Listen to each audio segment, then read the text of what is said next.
नमस्कार। इस ब्रीफिंग में शामिल होने के लिए आप सभी का धन्यवाद। जैसा कि आप सभी जानते हैं, 22 अप्रैल 2025 को लश्कर-ए-तैयबा से संबंधित पाकिस्तानी और पाकिस्तान प्रशिक्षित आतंकवादियों ने भारत में जम्मू और कश्मीर के पहलगाम में भारतीय पर्यटकों पर बर्बरतापूर्ण हमला किया। 25 भारतीयों और एक नेपाली नागरिक को कायरतापूर्ण मौत के घाट उतार दिया गया। मुंबई के 26 नवंबर 2008 के हमलों के बाद यह भारत में हुई किसी आतंकवादी हमले में मारे गए आम नागरिकों की संख्या की दृष्टि से सबसे गंभीर घटना है। पहलगाम का हमला अत्यधिक बर्बरतापूर्ण था, जिसमें वहां मौजूद लोगों को करीब से और उनके परिवारों के सामने सिर पर गोली मारी गई। हत्या के इस तरीके से परिवार के सदस्यों को जानबूझकर आघात पहुंचाया गया। साथ ही उन्हें यह नसीहत भी दी गई कि वे वापस जाकर इस संदेश को पहुंचा दें। यह हमला स्पष्ट रूप से जम्मू और कश्मीर में बहाल हो रही सामान्य स्थिति को बाधित करने के उद्देश्य से किया गया था। चूंकि पर्यटन फिर से अर्थव्यवस्था का मुख्य आधार बन रहा था, इस हमले का मुख्य उद्देश्य इसे प्रतिकूल रूप से प्रभावित करना था। पिछले वर्ष आप सभी जानते हैं, 2.25 करोड़ से अधिक पर्यटक कश्मीर आए थे। इस हमले का मुख्य उद्देश्य इसलिए संभवतः यह था कि इस संघ राज्य क्षेत्र में विकास और प्रगति को नुकसान पहुंचाकर इसे पिछड़ा बनाए रखा जाए और पाकिस्तान से लगातार होने वाले सीमा पार आतंकवाद के लिए उपजाऊ जमीन बनाने में सहायता की जाए। हमले का यह तरीका जम्मू और कश्मीर और शेष राष्ट्र दोनों में सांप्रदायिक दंगे भड़काने के उद्देश्य से भी प्रेरित था। इसका श्रेय सरकार और भारत के सभी नागरिकों को दिया जाना चाहिए कि इन प्रयासों को विफल कर दिया गया। एक समूह ने खुद को रेजिस्टेंस फ्रंट TRF कहते हुए इस हमले की जिम्मेदारी ली है। यह समूह संयुक्त राष्ट्र द्वारा प्रतिबंधित पाकिस्तानी आतंकवादी समूह लश्कर-ए-तैयबा से जुड़ा हुआ है। यह उल्लेखनीय है कि भारत ने मई और नवंबर 2024 में संयुक्त राष्ट्र की 1267 कमेटी की सैंक्शंस मॉनिटरिंग टीम को अर्धवार्षिक रिपोर्ट प्रस्तुत की थी, जिसमें TRF के बारे में साफ इनपुट दिए गए थे। इससे पाकिस्तान स्थित आतंकवादी समूहों के लिए कवर के रूप में TRF की भूमिका सामने आई थी। इससे पहले भी दिसंबर 2023 में भारत ने इस टीम को लश्कर-ए-तैयबा और जैश-ए-मोहम्मद के बारे में सूचित किया था, जो TRF जैसे छोटे आतंकवादी समूहों के माध्यम से अपनी गतिविधियों को संचालित कर रहे हैं। इस संबंध में 25 अप्रैल को UN सिक्योरिटी काउंसिल प्रेस वक्तव्य में TRF के संदर्भ को हटाने के लिए पाकिस्तान के दबाव पर भी ध्यान दिया जाना चाहिए। पहलगाम आतंकवादी हमले की जांच से पाकिस्तान के साथ आतंकवादियों के संपर्क उजागर हुए हैं। रेजिस्टेंस फ्रंट द्वारा किए गए दावे और लश्कर-ए-तैयबा से ज्ञात सोशल मीडिया हैंडल द्वारा इसको रीपोस्ट किया जाना इसकी पुष्टि करता है। चश्मदीद गवाहों और विभिन्न जांच एजेंसियों को उपलब्ध अन्य सूचनाओं के आधार पर हमलावरों की पहचान भी हुई है। हमारी इंटेलिजेंस ने इस टीम के योजनाकारों और उनके समर्थकों की जानकारी जुटाई है। इस हमले की रूपरेखा भारत में सीमा पार आतंकवाद को अंजाम देने के पाकिस्तान के लंबे ट्रैक रिकॉर्ड से भी जुड़ी हुई है, जिसके लिखित और स्पष्ट दस्तावेज उपलब्ध हैं। पाकिस्तान दुनिया भर में आतंकवादियों के लिए एक शरण स्थल के रूप में पहचान बना चुका है। यहां अंतर्राष्ट्रीय स्तर पर प्रतिबंधित आतंकवादी सजा पाने से बचे रहते हैं। इसके अलावा पाकिस्तान ने इस मुद्दे पर विश्व और फाइनेंशियल एक्शन टास्क फोर्स जैसे अंतर्राष्ट्रीय मंचों को जानबूझकर गुमराह करने के लिए भी जाना जाता है। साजिद मीर का मामला, जिसमें इस आतंकवादी को पाकिस्तान ने मृत घोषित कर दिया था और फिर अंतर्राष्ट्रीय दबाव के परिणाम स्वरूप वो जीवित पाया गया, इसका सबसे स्पष्ट उदाहरण है। यह स्वाभाविक है कि पहलगाम में हुए इस हमले से जम्मू और कश्मीर के साथ साथ भारत के अन्य भागों में भी आक्रोश देखा गया। हमलों के बाद भारत सरकार ने स्वाभाविक रूप से पाकिस्तान के साथ संबंधों को लेकर कुछ कदम उठाए। आप सभी उन निर्णयों से अवगत हैं जिसकी घोषणा 23 अप्रैल को की गई थी। तथापि यह आवश्यक समझा गया कि 22 अप्रैल के हमले के अपराधियों और उनके योजनाकारों को न्याय के कटघरे में लाया जाए। हमलों के एक पखवाड़े के बाद भी पाकिस्तान द्वारा अपने क्षेत्र या अपने नियंत्रण वाले क्षेत्रों में आतंकवादियों की इंफ्रास्ट्रक्चर के विरुद्ध कार्रवाई करने के लिए कोई स्पष्ट कदम नहीं उठाया गया है। उल्टे वो इनकार करने और आरोप लगाने में ही लिप्त रहा है। पाकिस्तान आधारित आतंकवादी मॉड्यूल्स पर हमारी खुफिया निगरानी ने संकेत दिया है कि भारत के विरुद्ध आगे भी हमले हो सकते हैं। अतः इनको रोकना और इनसे निपटना दोनों को बेहद आवश्यक समझा गया।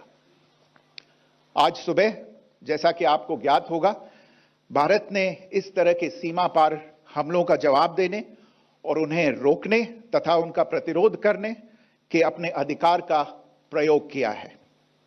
यह कार्यवाही नपीतुली, नॉन एस्केलेटरी, आनुपातिक और जिम्मेदारीपूर्ण है। यह आतंकवाद की इंफ्रास्ट्रक्चर को समाप्त करने और भारत में भेजे जाने वाले संभावित आतंकवादियों को अक्षम बनाने पर केंद्रित है। आपको यह भी स्मरण होगा कि 25 अप्रैल 2025 को संयुक्त राष्ट्र सुरक्षा परिषद ने पहलगाम आतंकवादी हमले पर एक प्रेस वक्तव्य जारी किया था, जिसमें आतंकवाद के इस निंदनीय कार्य के अपराधियों, आयोजकों, फाइनेंसरों और प्रायोजकों को जवाबदेह ठहराने और उन्हें न्याय के दायरे में लाने की आवश्यकता पर जोर दिया गया था। भारत की आज की इस कार्रवाई को इसी संदर्भ में देखा जाना चाहिए। Good morning. Thank you all for joining this briefing. As you are all aware, on April 22, 2025, Pakistani and Pakistan-trained terrorists belonging to the Lashkar-e-Taiba carried out a savage attack on Indian tourists at Pahalgam in Jammu and Kashmir in India. They murdered 26 people, including one national of Nepal, causing the largest number of civilian casualties in a terrorist attack in India since the 26 November 2008 attacks in Mumbai. The attack in Pahalgam was marked by extreme barbarity, with the victims mostly killed with headshots from close range and in front of their families. Family members were deliberately traumatized through the manner of the killing, accompanied by the exhortation that they should take back the message. The attack was clearly driven by the objective of undermining the normalcy returning to Jammu and Kashmir. In particular, it was designed to impact the mainstay of the economy, tourism, with a record 23 million tourists visiting the valley last year. The calculation presumably was that harming growth and development in the Union territory would help keep it backward and create fertile ground for continued cross-border terrorism from Pakistan. The manner of the attack was also driven by an objective of provoking communal discord, both in Jammu and Kashmir and the rest of the nation. It is to the credit of the government and the people of India that these designs were foiled. A group calling itself the Resistance Front has claimed responsibility for the attack. This group is a front for the UN-proscribed Pakistani terrorist group Lashkar-e-Taiba. It is notable that India had given inputs about the TRF in the half-yearly report to the monitoring team of the UN's 1267 Sanctions Committee in May and November 2024, bringing out its role as a cover for Pakistan-based terrorist groups. Earlier too, in December 2023, India had informed the monitoring team about Lashkar and Jaish-e-Mohammed operating through small terror groups such as the TRF.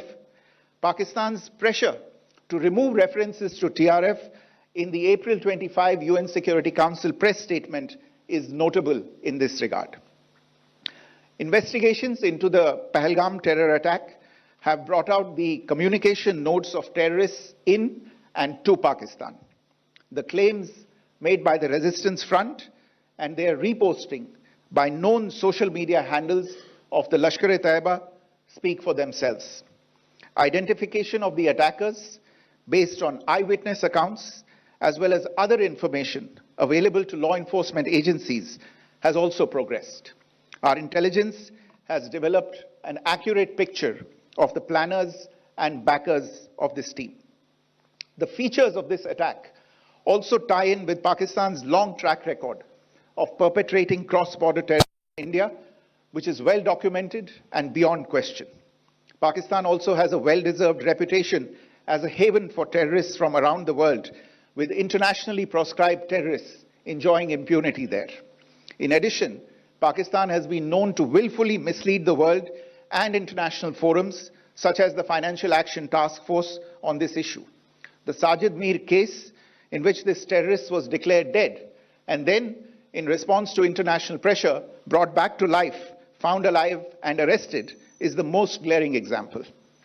The latest attack in Pahalgam has understandably generated deep anger in Jammu and Kashmir and in other parts of India. Following the attacks, the Government of India naturally responded with a set of initial measures relating to our engagement with Pakistan. You're all aware of the decisions that were announced on the 23rd of April. However, it was deemed essential that the perpetrators and planners of the 22nd April attack be brought to justice. Despite a fortnight having passed since the attacks, there has been no demonstrable step from Pakistan to take action against the terrorist infrastructure on its territory or on territory under its control. Instead, all it has indulged in are denials and allegations. Our intelligence monitoring of Pakistan-based terrorist modules indicated that further attacks against India were impending. There was thus a compulsion both to deter and to preempt. Earlier this morning, as you would be aware, India exercised its right to respond and preempt as well as deter more such cross-border attacks. These actions were measured, non-escalatory, proportionate, and responsible.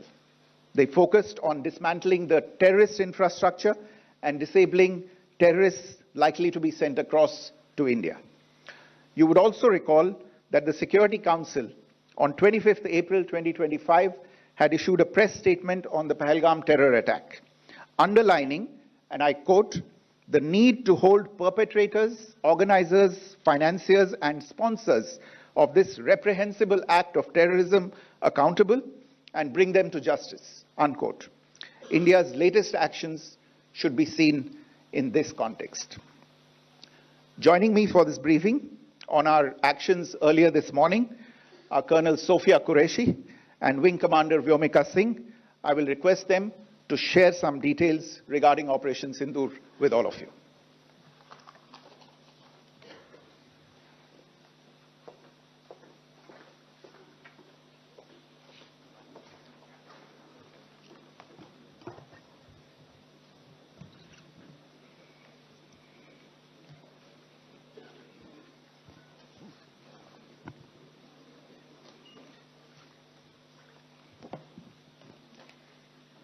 सुप्रभात देवियों और सज्जनों, मैं colonel Sophia Qureshi और मेरे साथ wing commander Vyomika Singh आज आपको 6 से 7 मई 2025 की रात 1:05 से 1:30 बजे के बीच भारतीय सशस्त्र बलों द्वारा अंजाम दिए गए ऑपरेशन सिंदूर के बारे में जानकारी देंगे।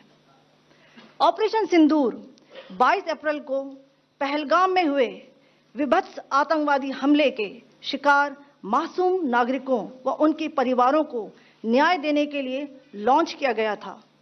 इस कार्रवाई में 9 टेररिस्ट कैंप्स को टारगेट किया गया और पूरी तरह से इसे बर्बाद किया गया।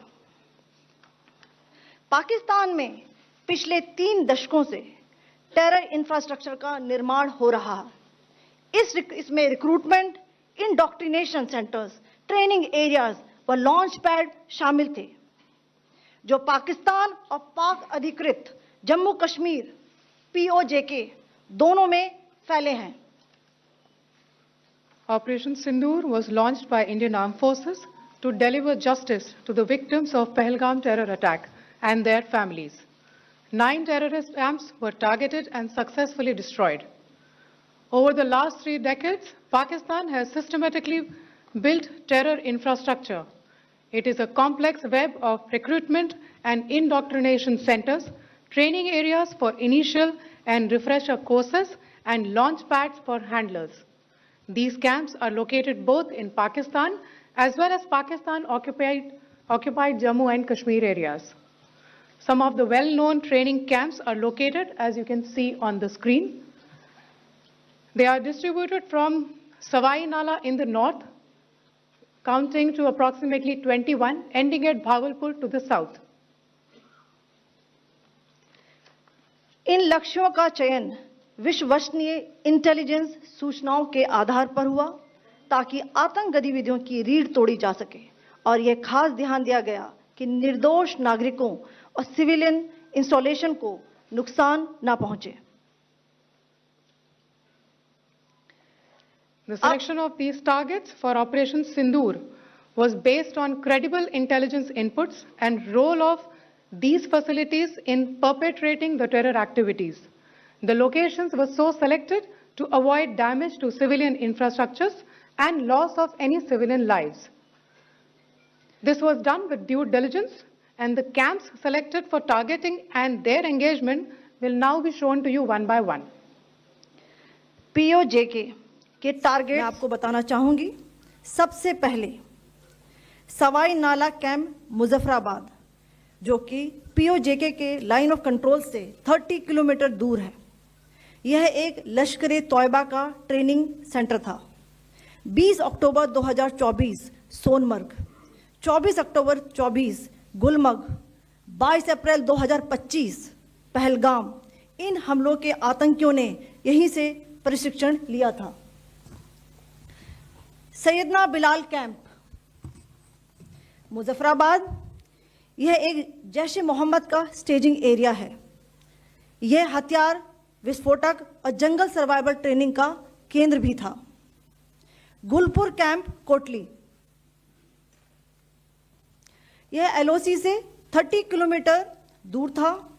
लश्कर तौयबा का बेस था, जो रजौरी पुंछ में सक्रिय था। 20 अप्रैल 2023 को पुंछ में और 9 जून 2024 को तीर्थ यात्रियों के बस हमले में यहीं से आतंकी को ट्रेन किया गया था।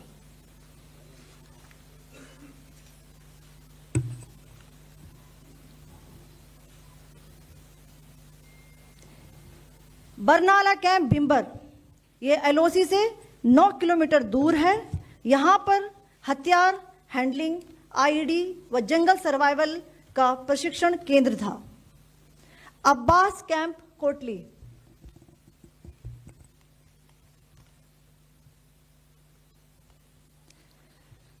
यह LOC से 13 किलोमीटर दूर है। लश्कर तौयबा का फिदाइन यहां तैयार होता था। इसकी कैपेसिटी 15 टेररिस्ट को ट्रेन करने की थी।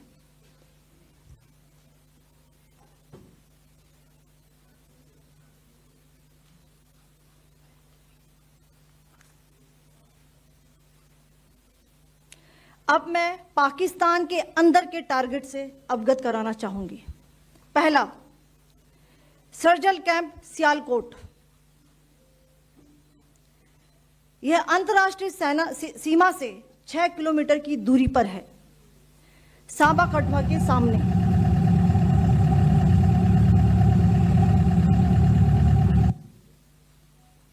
मार्च 2025 में जम्मू एंड कश्मीर पुलिस के 4 जवानों को की जो हत्या की गई थी, उन आतंकवादियों को इसी जगह पर ट्रेन किया गया था।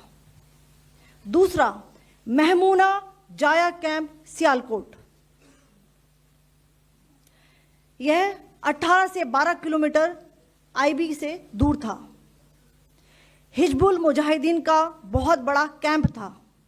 ये कठुआ जम्मू क्षेत्र में आतंक फैलाने का नियंत्रण केंद्र था। पठानकोट एयरफोर्स बेस पर किया गया हमला भी इसी कैंप से प्लान और डायरेक्ट किया गया था। मरकज ताइबा मुरीद के, यह आईबी से 18 से 25 किलोमीटर दूरी पर है।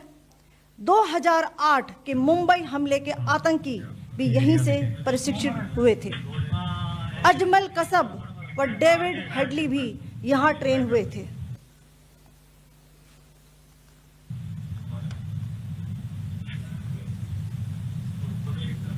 आगे दूसरा आया।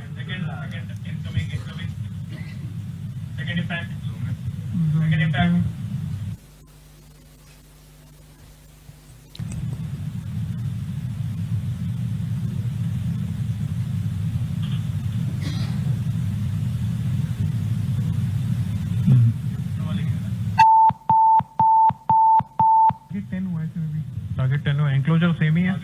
7 it is hit the target. हाँ हाँ।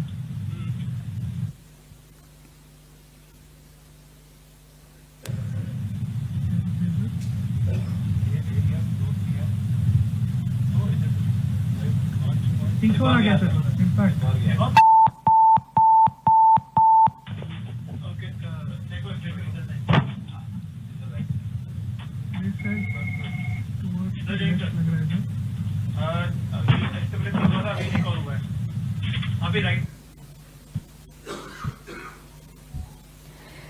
मरकज सुभान अल्लाह भावलपुर, ये इंटरनेशनल बाउंड्री से 100 किलोमीटर दूर है।